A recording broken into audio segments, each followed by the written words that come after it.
It's a lot of people who retired during COVID are now going back to work, and they changed their minds basically on retirement, or maybe things aren't working out like they thought. Is it okay once you've, quote, retired to go back to work? Now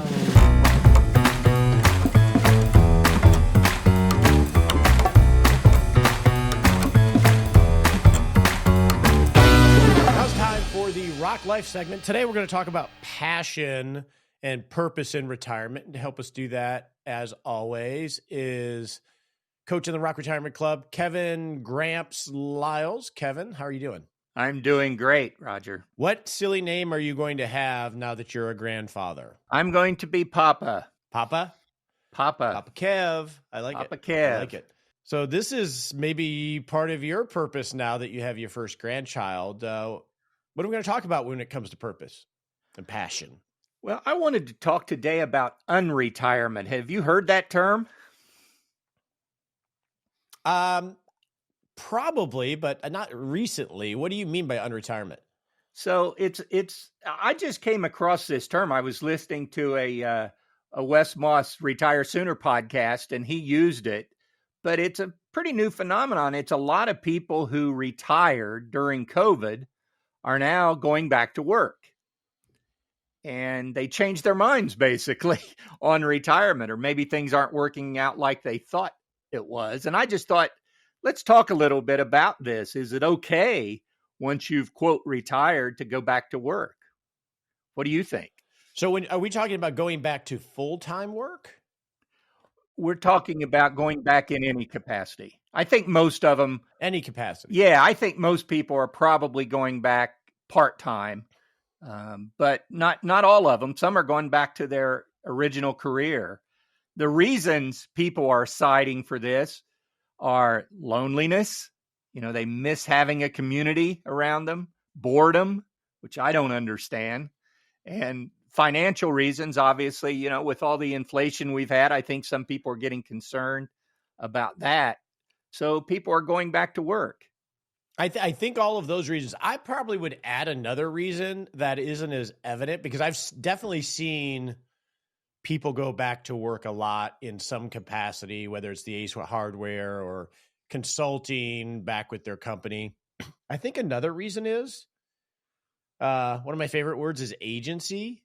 It just feels good to have a little bit of money coming in that is outside the plan, so to speak. Yeah, to me, I think the big reason I think of is usefulness. It's remaining useful. I think a lot of people retire and they feel like they're not as useful as they used to be. And, they developed a lot of skills over their careers that they want to keep putting to use. So I think that's a lot of it too, probably. It is sort of a weird thing where you retire when you're almost at the top of your game, whatever game that is, project manager, attorney, etc. Right? Yeah. A lot of wisdom there. Yeah. It was tough for me to give up my legal career. You put a lot of effort into it. You get to however high up you get, and then you quit. And that was a big deal, no doubt. I haven't regretted it, but it was a big deal. Well, when you unretire, I've had this discussion with people, Kevin, so I'm curious. When you unretire, and you sort of did this, although, in terms of becoming a retirement coach and working with the club and individuals, you had a very lucrative career as an attorney. And I've had people struggle with, wow, I'm earning a lot less money. Why don't I just go back to my real work? Yeah, that didn't happen with me, but I can certainly understand it. What I had to get through was the change in mindset. You're not doing this for the money. Now, I will tell you, Roger, I don't consider what I'm doing now to be unretired. Mentally, I'm still fully retired. It is, I describe it as my passion project. I don't do it. I'm not trying to replace work. I'm just trying to do something that will allow me to give back and to help others. That's why I'm doing it.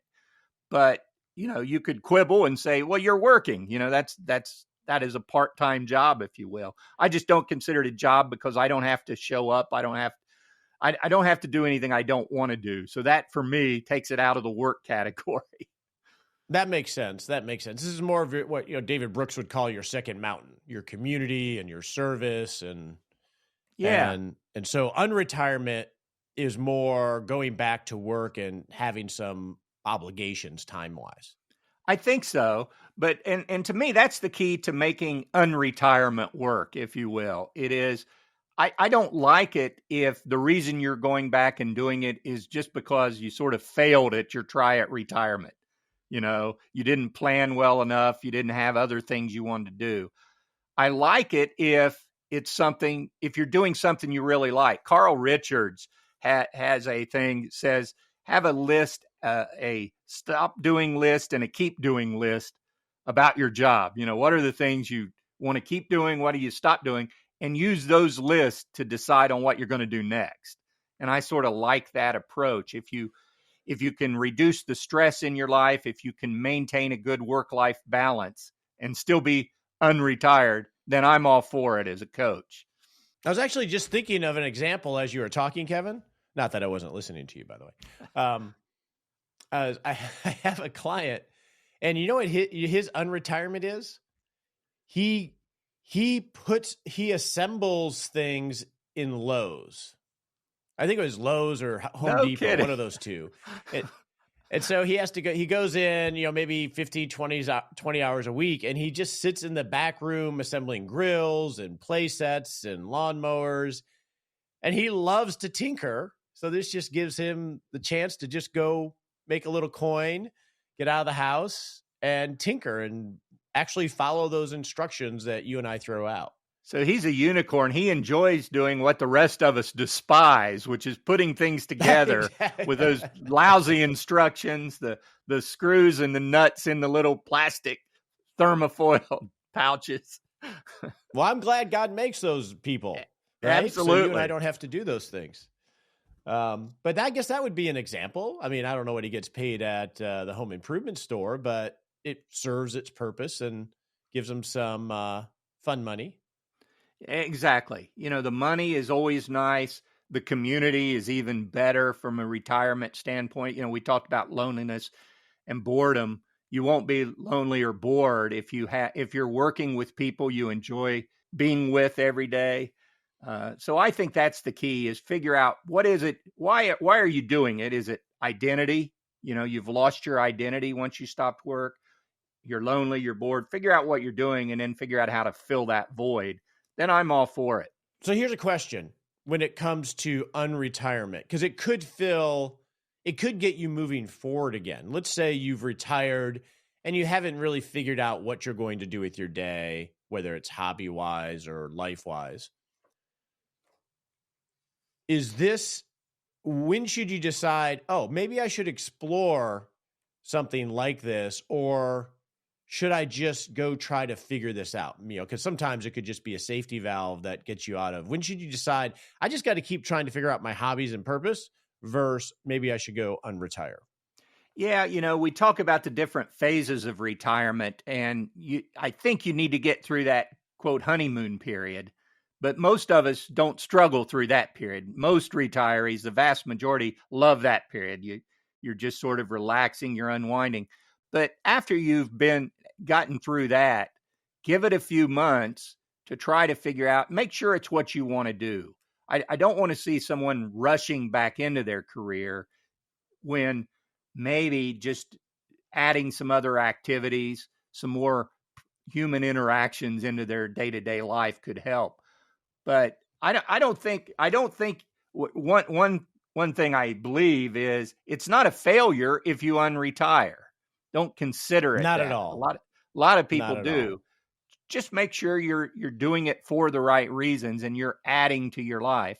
Also, talk to your spouse or your significant other, because I know of couples who have, one's retired and the other's planning on, okay, now we're going to go, and then he goes back to work and it sort of screws everything up. So make sure you're both on the same page. I think is important. Yeah. It's a balance, isn't it? It's sort of like if you're trying to dip your toe into the lake or the ocean, you run out and you're like, oh, it's cold, and you run back. right? And running back is essentially going back to what is safe, which is the shore or your work, because you're comfortable there. And there's a balance of, should I just keep running into the ocean, or when do I need to have a raft to sort of find that balance? Yeah, and hopefully it's a better work-life balance than you had during your primary career. That's I think going back full time, and where I know people who have done it that get themselves into trouble is starting a new business, because people just tend to throw themselves 100% into a new business, and then they're just as stressed out as they were before. They're probably not making much money if it's a startup, and it just becomes frustrating. So make sure you go into it with the right expectations about how much time you're going to devote to it. Yeah, starting a business is a whole nother discussion, and an important one, because that's definitely an aspiration for some. Oh, one more thing on the financial. We talked about financial. If you've started collecting Social Security and you're younger than full retirement age, which for most of us now is 67, then you probably want to pause the Social Security, because you'll have the offset with the retirement earnings test anyway, and lose, what is it, one for every $2. Just go ahead and delay your Social Security, put it on pause, and let it keep building. That's just a financial tip if you do decide to go back to work. A lot of people jump in and then they realize, well, they just reduced my Social Security benefit, so why did I do it? Yeah, what's the benefit of that? Good point. All right, Kevin, thanks. We'll see you next time. Okay.